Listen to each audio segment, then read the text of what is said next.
તે પાછા મારા બકેટમાંથી પૈસા કાઢ્યા? નહીં. ખોટું બોલવાની કોઈ જરૂર નથી. મેં પૈસા ગણીને મૂક્યા હતા. અરે મેં કાયદા નથી, મેં કટકી કરી છે.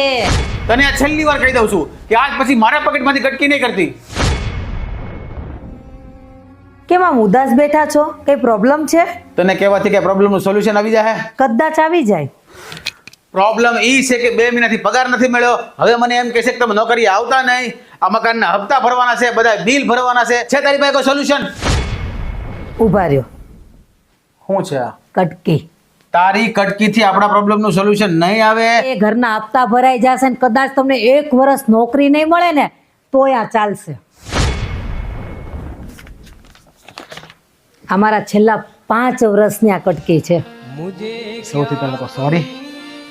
અને હવેથી છે ને તું રોજ કટકી કરજે.